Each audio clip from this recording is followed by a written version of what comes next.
Bonsoir et bienvenue à cette édition sur ESAE Télévision, le sommaire. Dans le cadre du financement public des partis politiques, la Sénat a reçu le virement de 1,5 milliard de francs CFA de la part du ministère de l'Économie et des Finances. C'est au profit des partis UP, BR et FCBE. Plus de précisions dans cette édition. Le ministre de l'Économie et des Finances, Romuald Wadani, a tenu une séance d'échange avec la presse au lendemain de la rencontre du président Patrice Talon avec les partenaires sociaux. L'objectif était de repréciser les conclusions de la dite session. À la faveur d'un atelier d'échange initié par l'UPMB sur l'exercice des métiers de la presse pendant la période de la Covid-19 au Bénin jeudi dernier, les stratégies mises en place par le gouvernement dans le cadre de la riposte contre cette pandémie ont été abordées par le représentant du ministre de la Santé. Chaque enfant qu'on enseigne est un homme qu'on gagne. L'école est le lieu par excellence de l'éducation.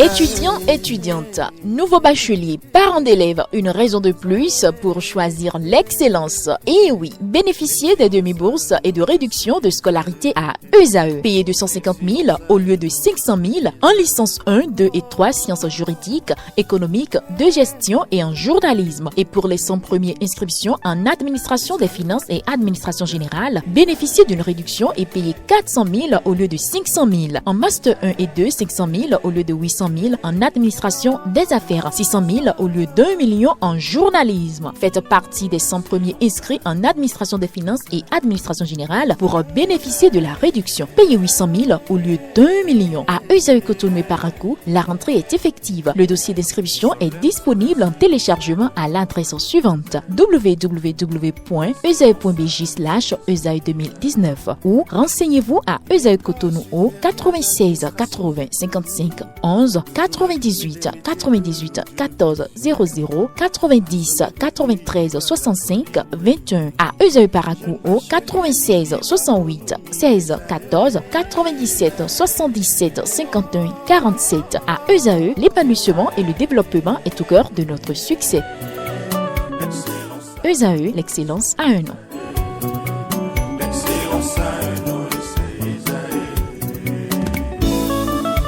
La rumba, c'est la musique des sages. Et ESAE, c'est l'école des sages.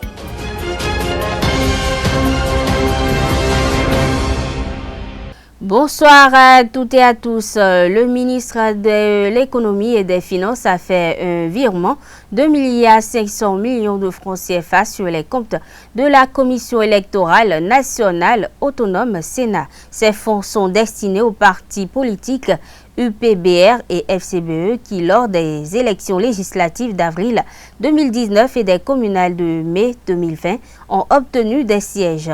Plus précisément, répartis en fonction du nombre d'élus obtenus par chacun des partis. C'est donc dans le cadre du financement public des partis politiques. Ils seront virés dans le compte bancaire des 3 partis, a expliqué Aboubakari Adam Soulé, le chargé du suivi des partis politiques, des études et de la conception des documents électoraux à la Sénat. Selon ses explications, la clé de répartition de 60% est retenue en ce qui concerne les élections communales et municipales pour lesquelles 3 partis ont obtenu des élus. Ainsi, l'UP, le BR et les FCBE se partageront un montant de 900 millions de francs CFA.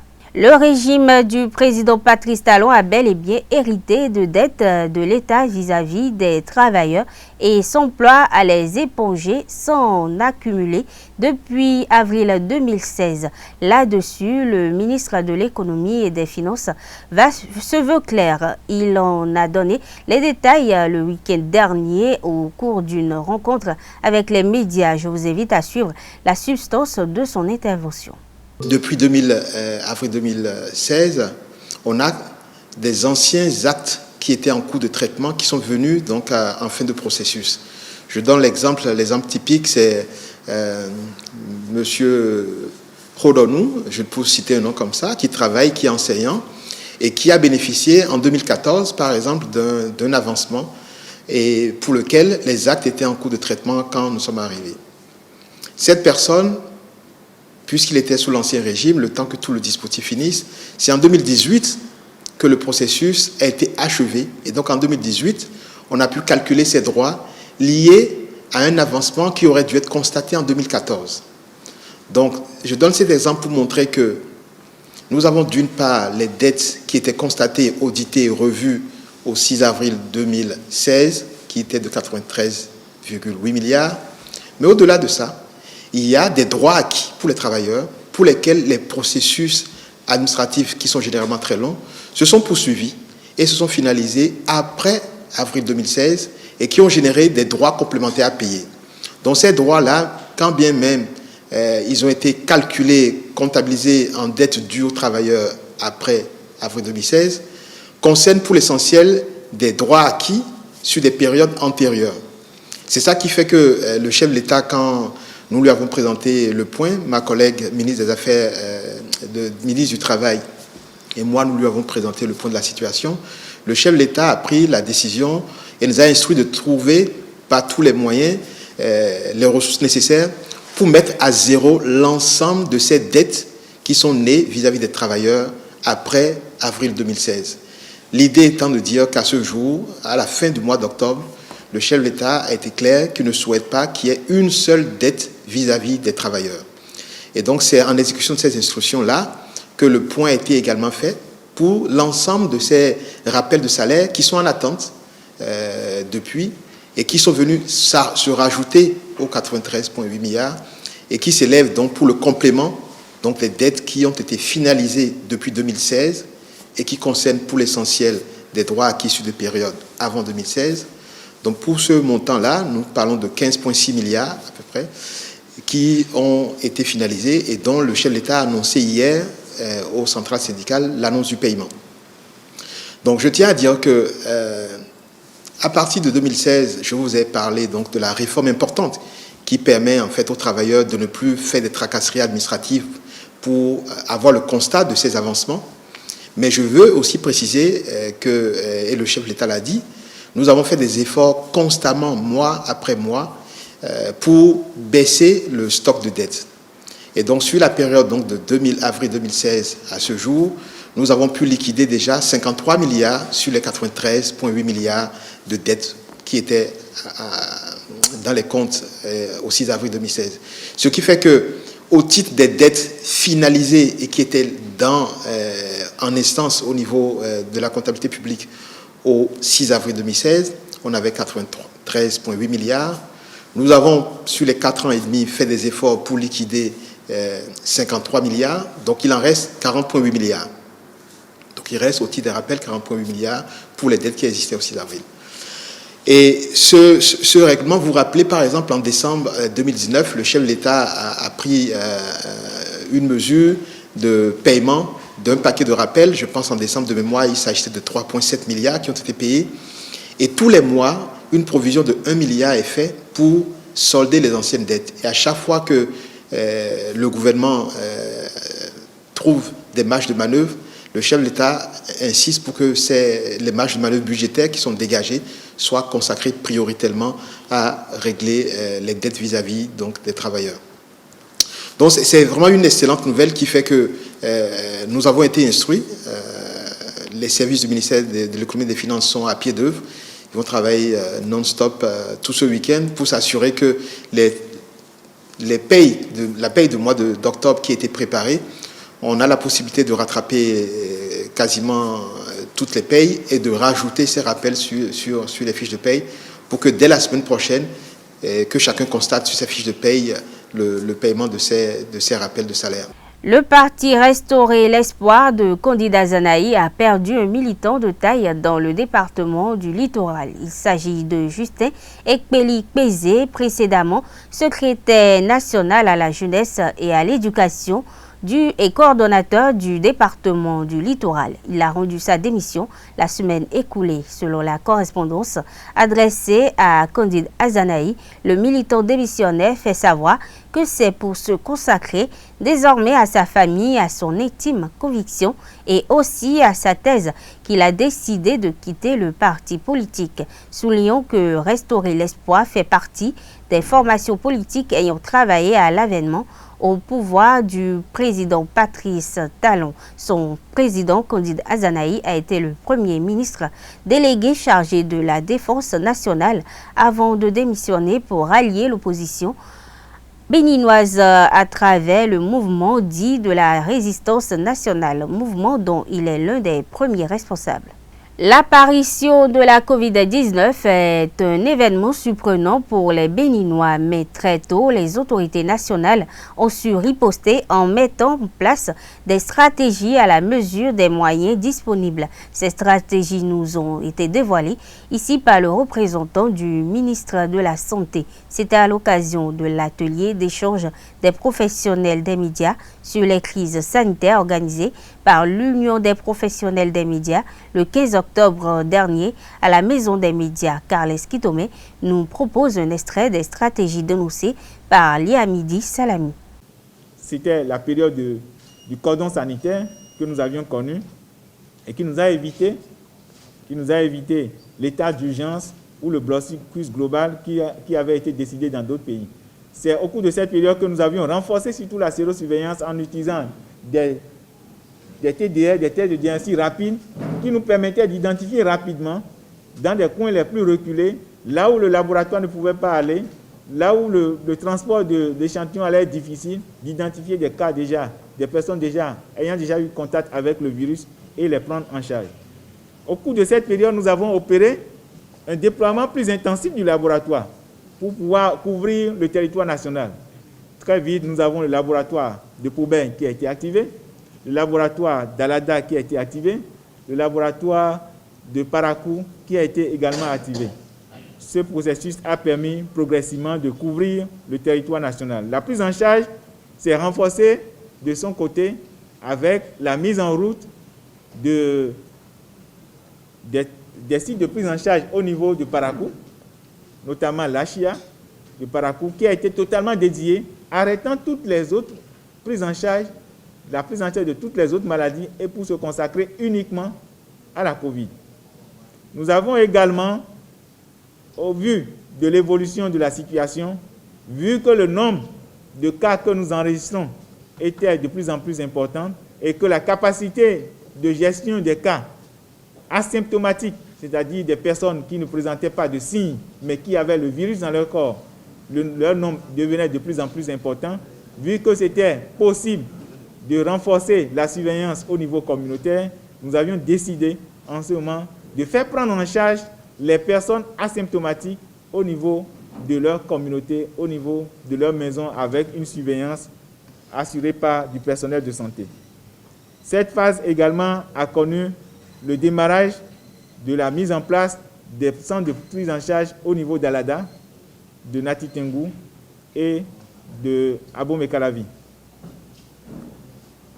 Au cours de cette phase, nous avons été bien accompagnés par le gouvernement avec la mise en place de la plateforme Covid qui a permis à vous, professionnels des médias, d'avoir accès aux informations sur la gestion de Covid au Bénin en temps réel. La dernière phase, celle dans laquelle nous nous trouvons actuellement, qui court depuis le 11 mai, est cette phase au cours de laquelle nous avons déjà la maladie dans notre pays, la maladie qui circule au niveau communautaire, qui se diffuse, donc le nombre de cas enregistrés par contamination entre nous, Béninois, est plus élevé que le nombre de cas provenant de l'extérieur. Et cette diffusion, nous l'avions connue progressivement et ça a touché presque tout le pays aujourd'hui où nous avons plus de 70 communes sur les 77 qui ont enregistré au moins un cas positif de Covid. Une fois la Covid repérée au Bénin, les autorités sanitaires ont mis en place une politique pour contenir le mal et éviter l'hécatombe annoncée par la communauté scientifique internationale. Suivez plutôt le résumé de Liamidi Salami.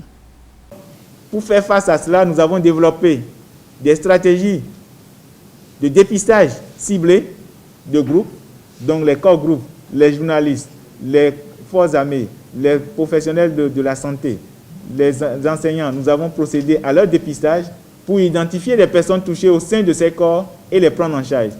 Cette stratégie nous a permis vraiment d'arriver à faciliter par exemple la reprise des classes qu'il y a eu en mai et permettre ainsi donc aux élèves, aux enseignants d'opérer, d'achever correctement l'année scolaire de 2020. Au cours de cette période, nous avons pu également étendre le réseau de laboratoires. Aujourd'hui, nous avons 13 laboratoires totalement fonctionnels, un 14e sera activé bientôt.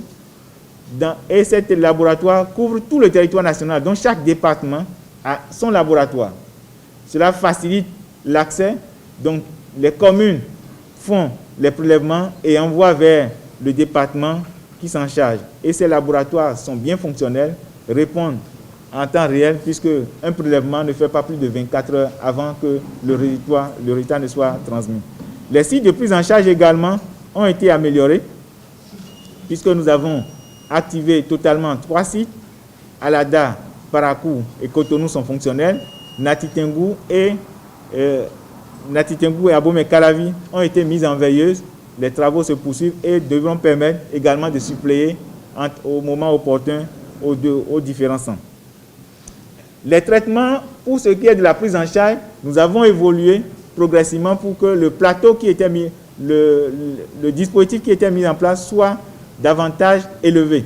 Dans les cas difficiles qui nous posaient problème, nous avons pu avoir, en lien avec nos collègues des autres pays, avec les chercheurs, avec les différents comités scientifiques auxquels nous faisons recours, développer des traitements de seconde ligne pour pouvoir faire face aux cas graves qui étaient dans nos structures. Au cours de cette période, il fallait également répondre aux préoccupations liées à la gestion des voyageurs. Au début, si nous étions focalisés sur la détection thermique, nous avons compris en faisant le test des voyageurs qui étaient dans les hôtels, qui étaient mis en quarantaine, nous avons compris que la température seule ne suffisait pas pour identifier que quelqu'un avait le Covid. Et par conséquent, il fallait faire le test. Donc cela a conduit à mettre en place le dispositif de dépistage systématique installé aujourd'hui au niveau de l'aéroport, l'un des tout premiers en Afrique et qui a inspiré d'autres pays.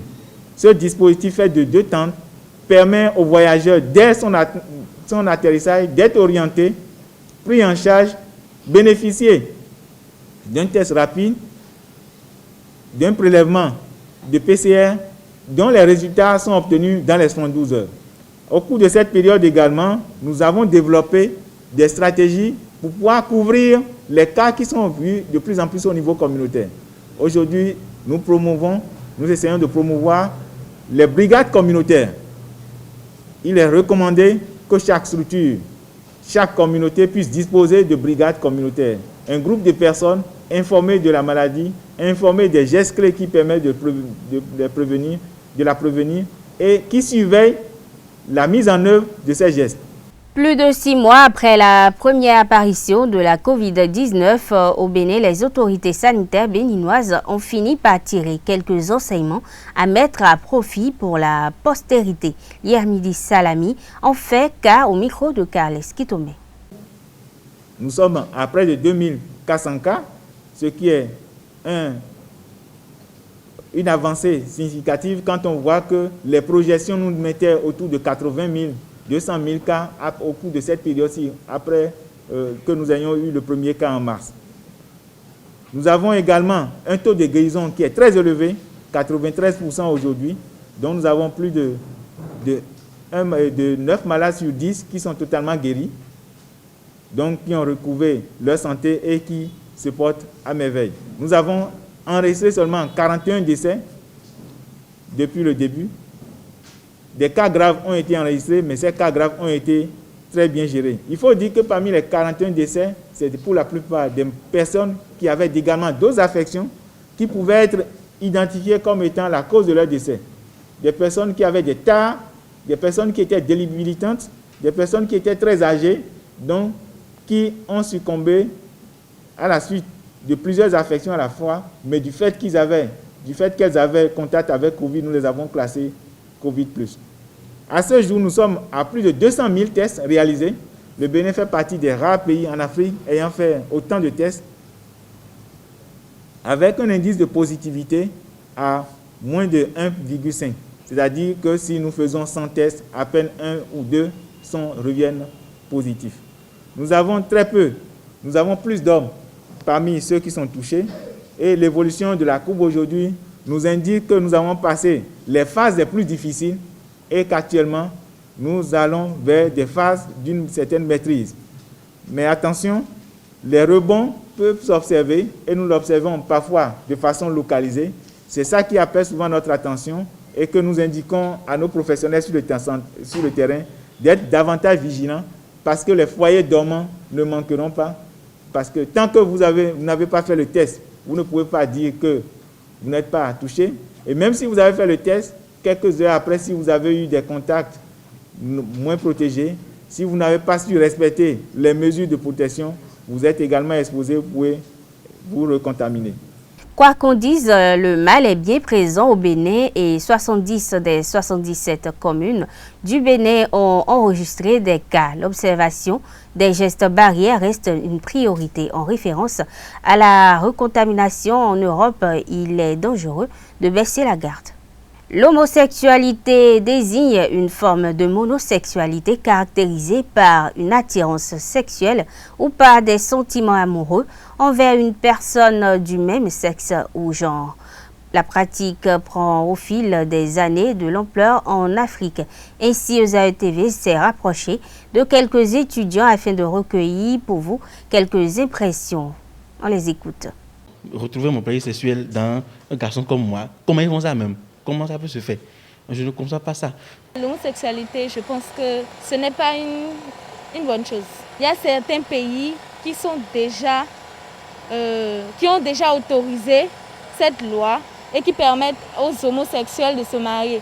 Mais en Afrique, on n'a pas accepté ça. Et je ne pense pas qu'un Africain puisse accepter que 2 femmes ou 2 hommes puissent se marier parce que ce n'est pas de nos traditions. Donc je ne pense pas que ce soit une bonne chose. Dieu nous a créés.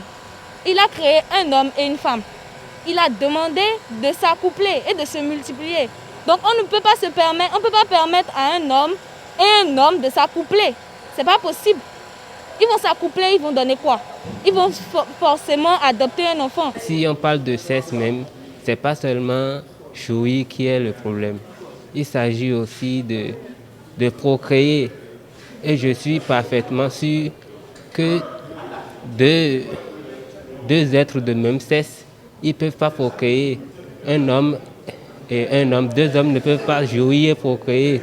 Et puis 2 femmes ne peuvent pas se mettre ensemble et procréer. Même en Lévitique, dans l'Ancien Testament, en Lévitique 20 ou 22, il paraît que 2 êtres de même sexe qui vont se mettre ensemble, ils seront punis sévèrement quand même.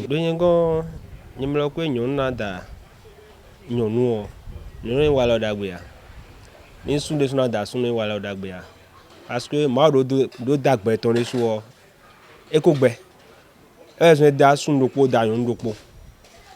Donc ni le wallon mon coton là titin ouais, des routes d'autant ouais. Donc mais le wallon mon coton zan là, il faut que là, il dessine wallon mais. Et nous, mais bien on tombe ton. On coup dit temps ouais, ben sobre de moi aussi nous quoi. Caméra sobre mieux better là si nous connaissons soir.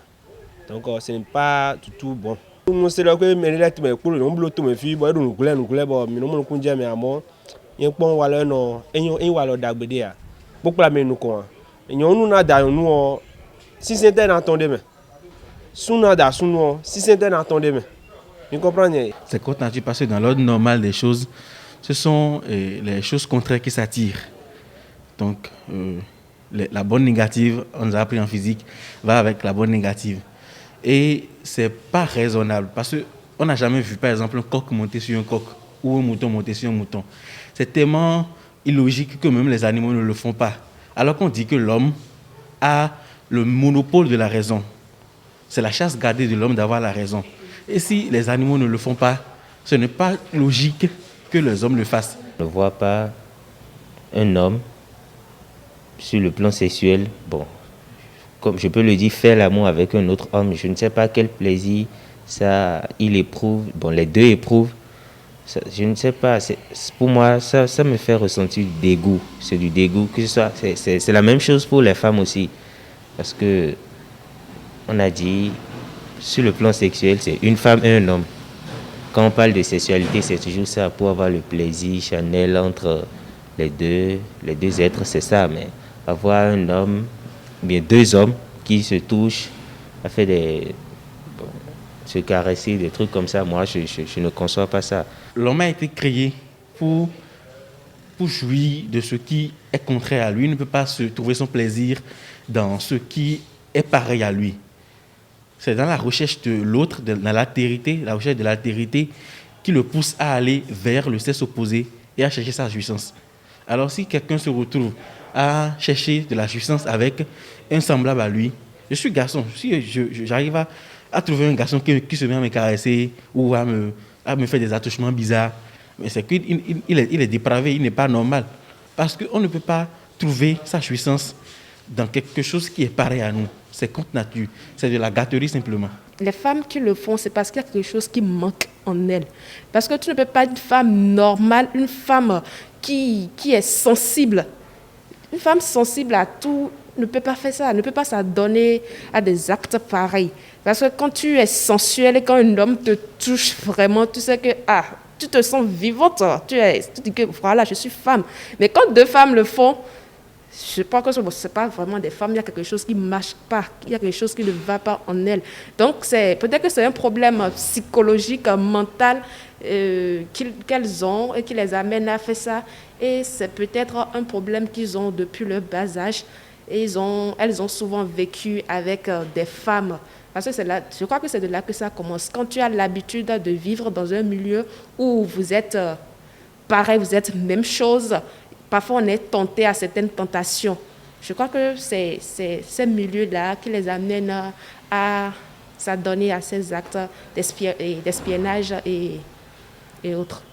Dans de nombreuses traditions religieuses, l'esprit est défini comme un principe de la vie incorporelle de l'être humain. Pour le métaphysicien Moussa Raimi, l'esprit est à la base même de la spiritualité. Il s'explique au micro de Jacques-Marion d'Almeida. D'abord, vous voyez dans le mot spiritualité, si vous voyez bien, il y a esprit, ça vient de esprit.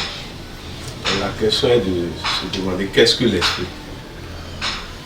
Ce qui est certain, il y a une réalité dans l'être qu'on ne voit pas, mais qu'on ressent à travers nos émotions. C'est-à-dire, au-delà de la chair physique, qu'est-ce qui fait que nous sommes en joie? Qu'est-ce qui fait que nous sommes malheureux? Qu'est-ce qui fait que parfois, quand nous sommes dans les déceptions, nous souffrons? Dans un rêve, quelle est cette réalité qui fait que nous vivons, nous voyons des choses, parfois même des êtres qu'on ne voit pas sur la terre? C'est cette réalité au-delà du corps physique et au-delà de ce qu'on appelle l'âme, qu'on appelle esprit, c'est-à-dire ce qui fait que chacun de nous est ce qu'il est, notre signature personnelle. Et c'est d'abord une énergie. C'est une énergie. Une énergie qui a un code. Et ce code souvent est lié à plusieurs de nos passages sur terre, c'est-à-dire ce qu'on appelle la réincarnation. L'esprit, c'est le je suis de chacun de nous. C'est-à-dire, vous n'êtes pas moi. Et vous ne serez jamais vos enfants, ni chacun de vos enfants. Donc vous verrez que l'âme, ça change. Parce que l'âme, c'est une somme des égos. Donc, seul celui qui a travaillé sur l'élimination de ces égos peut vivre la réalité de son esprit. Parce que l'esprit est souvent une réalité permanente, quel que soit le nombre de vies que nous sommes venus faire. Mais l'habillement de l'esprit là, c'est l'âme dont les égos. Et quand on dit égos, ça veut dire les diables et les démons et les défauts. Donc l'esprit, si nous devons parler simplement, il faut comparer simplement à l'esprit à comment on trouve l'or. Vous avez vu comment tout est d'aller vivre ça une fois. Ou bien comment on va chercher des coquillages sous l'eau. L'esprit, c'est cette réalité-là. C'est l'or de chacun de nous qui est souvent soit dans un trou profond là-bas, ou pour aller, vous devez dégager la boue, rencontrer des démons, des brigands, des braqueurs. C'est cette réalité qu'on appelle l'esprit. D'abord, il y a plusieurs domaines qu'on doit clarifier. Le domaine des obédiences de foi. L'Église a ses canons d'appréciation. La religion islamique a ses canons d'appréciation qui durent depuis, qui sont des traditions. Le bouddhisme a ses canons. Le vaudouisme a ses canons. Ça veut dire quoi? Vous allez remarquer que toute obédience réelle, traditionnelle réelle, est liée toujours à des lois universelles. Ça veut dire que quel que soit le langage que chacune de ces obédiences emploie, vous allez remarquer que tous prennent un seul mot, l'amour. Même quand on parle de l'Église catholique. Nous sommes à la fin de cette édition, mesdames et messieurs. Merci d'être restés à nos côtés. À très bientôt.